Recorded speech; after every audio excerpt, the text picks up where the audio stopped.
नमस्कार मित्रांनो, देशोन्नती डिजिटलमध्ये आपलं सर्वांचं स्वागत आहे। पहिल्यांदाच आपल्यासमोर येतो आहे आणि येत असताना काल काय घडलं महाराष्ट्राच्या राजकारणामध्ये त्याविषयीची एक छोटी बातमी त्याच्यावर चर्चा करावी असा एक उद्देश डोळ्यासमोर ठेवून मी आज तुमच्यापर्यंत आलो आहे। काल महाराष्ट्राचे धुरंधर राजकारणी शरद पवार साहेबांचा एका वर्तमानपत्रामध्ये एक मोठा विस्तृत असा एक मुलाखत प्रसिद्ध झाली। ती मुलाखत खऱ्या अर्थानं लोकसभा निवडणुकांचे निकाल लागण्याच्या पूर्वीच आलेली आहे आणि ही जी त्यांची जी मुलाखत आहे ही अनेक अर्थांनी पुढच्या विधानसभेच्या निवडणुकीपूर्वी महाराष्ट्राच्या राजकीय पटलावर एक वेगळा ज्याला अजेंडा सेट होईल अशा पद्धतीची ती मुलाखत, अशा पद्धतीचं त्या मुलाखतीचं वर्णन करावं लागेल। आता ही मुलाखत जी आहे ना, ती मुलाखत विरोधी पक्षांसाठी नसून म्हणजे महायुतीसाठी नाही, म्हणजे अजित पवार गटासाठी नाही किंवा भाजपासाठी नाही किंवा शिंदे गटासाठी आहे असं मला वाटत नाही व्यक्तिशः। एका अर्थाने जर आपण या मुलाखतीचा विचार जर केला तर ती शरद पवारांच्या मनामध्ये अस्वस्थता चाललेली आहे अशा पद्धतीची ती मुलाखत आहे आणि आपल्या मुलाखतीमधून पुढच्या विधानसभेमध्ये काय संदेश जाईल याचा त्यांनी सुतोवाच केलेला आहे। म्हणजे एका अर्थाने शरद पवारांच्या मनामध्ये काहीतरी निश्चित महाविकास आघाडीच्या निमित्ताने निश्चित अस्वस्थता जाणवते अशा पद्धतीची ती मुलाखत ती आलेली आहे। सगळ्या बहुतेक देशोन्नतीच्या आजच्या वर्तमानपत्रामध्येही ती मुलाखत प्रसिद्ध झाली आणि इतरही वर्तमानपत्रामध्ये त्याचा बातमीच्या स्वरूपामध्ये उल्लेख आलेला आपल्याला लक्षात येतो। काय म्हणतात शरद पवार, आपण इकडे लक्ष घेतलं पाहिजे। ते असं म्हणाले आणि एक सगळ्यात महत्त्वाचं आहे की लोकसभेचे निकाल लागायचे आहेत। काय म्हणाले त्या मुलाखतीमध्ये? ते असं म्हणाले की लोकसभेच्या 48 जागा होत्या, आता विधानसभेच्या 288 जागा आहेत। आता हे तर सर्वांना श्रुतच आहे की विधानसभेच्या 288 आणि लोकसभेच्या 48 जागा हे सांगण्याचं काय कारण होतं? त्याच्यामागे निश्चित शरद पवार साहेबांची एक भूमिका आहे। ती अशी आहे की शरद पवारांनी, आणि ते पुढे त्या मुलाखतीमध्ये म्हणतातही की आमच्या पक्षाची म्हणजे शरद पवारांच्या राष्ट्रवादी काँग्रेसच्या गटाची कुवत असतानाही आम्ही कमी जागा लढवल्या। ते काय म्हणाले पुढे ते लक्षात घ्या, ते फार महत्त्वाचं आहे। ते म्हणाले की अधिकच्या जागा जिंकून येण्याची कुवत असतानाही कमी जागा आम्ही घेतल्या। आता ही सगळ्यात मोठी या मुलाखतीतली मेख आहे आणि हे त्यांचं एक प्रकारे त्यांनी ते दुःख दाखवून दिलेलं आहे की आम्ही जास्ती जागा लढवून आम्ही जास्ती जागा जिंकल्या असत्या अशा पद्धतीचा त्यांनी तो संदेश कोणाला दिलेला आहे तर तो उद्धव बाळासाहेब ठाकरेंच्या शिवसेनेला दिलेला आहे आणि काँग्रेसला दिलेला आहे। ते पुढे काय म्हणाले ते फार महत्त्वाचं आहे, असे मात्र विधानसभेत होणार नाही। म्हणजे एक प्रकारे त्यांनी गर्भित इशारा दिलेला आहे शरद पवारांनी की याच्या पुढे ज्या पद्धतीचे महाविकास आघाडीमध्ये सीटच्या तडजोडी बाबतीमध्ये ज्या पद्धतीचा घोळ झाला आणि त्याचे सर्व उल्लेख त्यांनी केलेले आहेत, आपण त्याच्या एकेका विषयावर येऊ। पुढे ते म्हणाले की लोकसभेमध्ये महाविकास आघाडीचे जागा वाटप वंचित आघाडीमुळे लांबले। आता या त्यांच्या वाक्याचा अर्थ जर आपण लक्षात जर घेतला तर त्यांनी हा टोला वंचितला तर लगावलाच आहे, पण एक प्रकारे वंचित सोबत होणारी जी आघाडी आहे त्याच्यासाठी म्हणजे वंचित सोबत सर्वात पहिल्यांदा आघाडी कोणी केली असेल तर ते उद्धव बाळासाहेब ठाकरेंच्या शिवसेनेने केलेली आहे। म्हणजे या आघाडी महाविकास आघाडीचा जो एकंदरीत सगळ्याच्या सगळा जो घोळ झाला जागा वाटपांच्या संदर्भामध्ये त्याचा ब्लेम ते स्वतःवर घेऊ इच्छित नाही।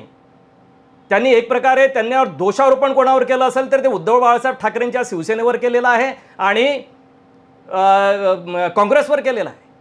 कारण काँग्रेससुद्धा वंचितसोबत युती करण्याच्यासाठी सुद्धा जे आपण त्यावेळेसच्या बातम्या आपण जर प्रसारित केल्या आणि नाना पटोले यांचे ज्यावेळेसचे आपण सगळे वक्तव्य ऐकले असेल तर वंचितसोबत आम्ही आघाडी करण्यास तयार आहे, म्हणजे एक पाऊल ते पुढे होते। पुढे याचा उल्लेख शरद पवारांनी आपल्या मुलाखतीमध्ये केलेला आहे। काही जण एक पाऊल पुढे जात होते, काही जण एक पाऊल मागे येत होते। म्हणजे कोण पुढे जात होतं तर त्यांनी त्याचा उल्लेख केलेला नाही, पण त्यांचा ब्लेम जो आहे, त्यांचा जो रोख आहे तो रोख तुम्हाला उद्धव बाळासाहेब ठाकरेंवर दिसतो आणि काँग्रेसवर दिसतो। म्हणजे वंचितसोबत आघाडी जी तुटली त्याला ते एनसीपी शरद पवार हा दोषी नसून तो उद्धव बाळासाहेब ठाकरे आणि काँग्रेस दोषी आहे, एक प्रकारे त्याच्यावर त्यांनी इनडायरेक्टली शिक्कामोर्तब केलेला आहे. ते पुढेही असे म्हणाले की राजकारण आहे, राजकारण म्हटलं की तडजोड करावीच लागते.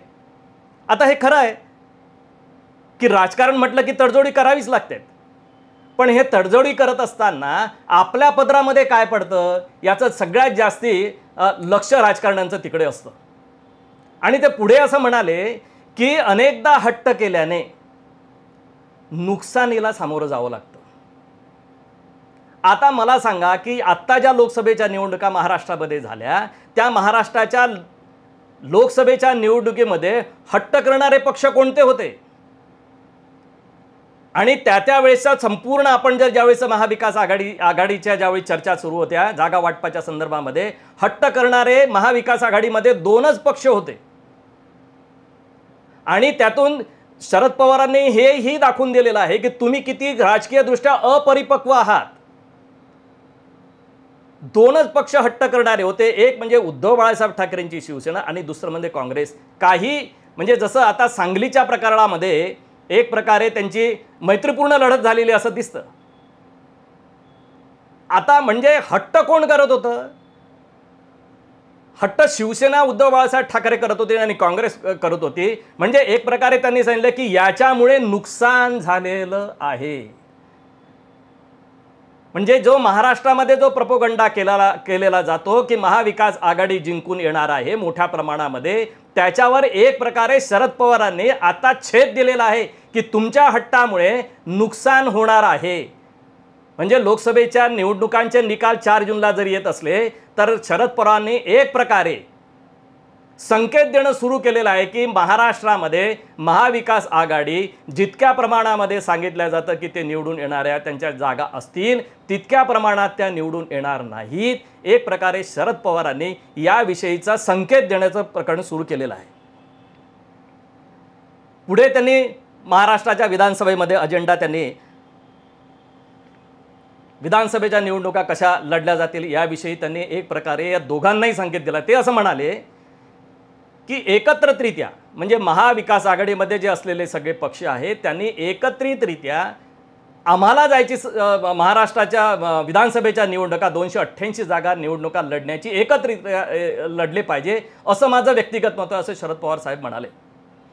मला प्रश्न असा पडतो की शरद पवार साहेबांना लोकसभेच्या निवडणुकीचे निकाल येण्यापूर्वी असं सांगण्याची गरज का भासली? म्हणजे याचा अर्थ असा आहे की ज्या पद्धतीचे महाविकास आघाडीच्या जागा वाटपामध्ये घोळ झाले, असेच घोळ जर विधानसभेच्या निवडणुकांमध्ये जर हे दोन्ही पक्ष जर करणार असतील तर ते मला मान्य नाही. अशा पद्धतीचा गर्भित इशारा शरद पवार साहेबांनी उद्धव बाळासाहेब ठाकरे आणि काँग्रेसला एक प्रकारे दिलेला आहे. एका अर्थाने दुसऱ्या बाजूने विचार केला तर ज्या पद्धतीचा आता छोटे छोटे पक्ष काँग्रेसमध्ये विलीन होणार आहेत त्याला सुद्धा त्यांनी छेद दिलेला आहे. म्हणजे एनसीपी महाराष्ट्राची शरद पवारांची एनसीपी विधानसभेच्या निवडणुकीपूर्वी काँग्रेसमध्ये विलीन होईल अशा पद्धतीचे संकेत जे त्यांनी पूर्वी आपल्याच मुलाखतीमधून दिलेले होते त्याला त्यांनी स्वतःच्याच विचारांना छेद दिलेला आहे या पद्धतीचं वक्तव्य करून. शरद पवार एका वेळी एक गोष्ट बोलतच नाही, एक वाक्य ते बोलले असेल तर त्याचे 3-4 अर्थ नेहमी काढावे लागतात. महाराष्ट्रामध्ये राजकीय पटलावर ज्याचा राजकीय अभ्यास आहे तो पत्रकार या गोष्टींचा विचार केल्याशिवाय राहणार नाही. याचा अर्थच असा आहे की काहीही केलं, तुमचे कितीही हट्ट तुम्ही यावेळेस जरी केले असतील, तुम्ही कितीही आग्रह जरी केला तर 288 जागा लढवण्यासाठी महाराष्ट्रामध्ये शरद पवार नावाच्या वलयाची जी किमया आहे ती किमया तुम्हाला अवेरून चालणार नाही. आणि याचे संकेत यांनी हा गर्भित इशारा उद्धव बाळासाहेब ठाकरेंना सुद्धा दिलेला आहे आणि काँग्रेसला सुद्धा दिलेला आहे. मी जरी एकीकडे असं म्हणत असलो की काँग्रेसमध्ये छोटे छोटे पक्ष विलीन होतील, परंतु त्याचा गैरअर्थ काढण्याचं कारण नाही. महाराष्ट्रामध्ये माझी कुवत आज तुम्हा दोघांपेक्षाही मोठी आहे, त्याचा विचार केला पाहिजे. आणि याच्या पुढे तडजोडीसाठी अशा पद्धतीचा विचार आणि इतका वेळ तुम्ही लावणार असाल आणि आम्ही तुमचे हट्ट पुरवण्यासाठीच म्हणून आम्ही तुम्हाला जवळ घेतलं आणि आम्ही तुमचे हट्ट पुरवू अशा पद्धतीचा जर कोणी समज करून घेणार असेल तर अशा पद्धत ते खपवून घेतलं जाणार नाही. अशा पद्धतीचा एक प्रकारचा गर्भित इशारा शरद पवारांनी कालच्या मुलाखतीतून दिलेला आहे. मला असं वाटतं लोकसभा निवडणुकीच्या पूर्वी शरद पवारांचा हा इशारा उद्धव बाळासाहेब ठाकरेंची शिवसेना आणि काँग्रेस एका अर्थाने राजकीयदृष्ट्या त्याचा विचार करण्याला कारणीभूत ठरवतील, अशाच पद्धतीची त्यांची कालची मुलाखत आहे. पुढच्या वेळी एखादी बातमी घेऊन आपल्यासमोर परत एकदा त्याच्या संदर्भातलं विश्लेषण करायला येऊ. तोपर्यंत नमस्कार. ठळक घडामोडींसाठी देशोन्नती न्यूज चॅनलला सबस्क्राईब करा आणि बेल आयकॉन प्रेस करा. मुंबई, पुणे, नागपूर, मराठवाडा असो का विदर्भ, राजकीय, सामाजिक, शैक्षणिक क्षेत्र असो का क्रीडा, सर्वच घडामोडीचे विश्लेषण पाहायला विसरू नका. फक्त देशोन्नती न्यूजवर.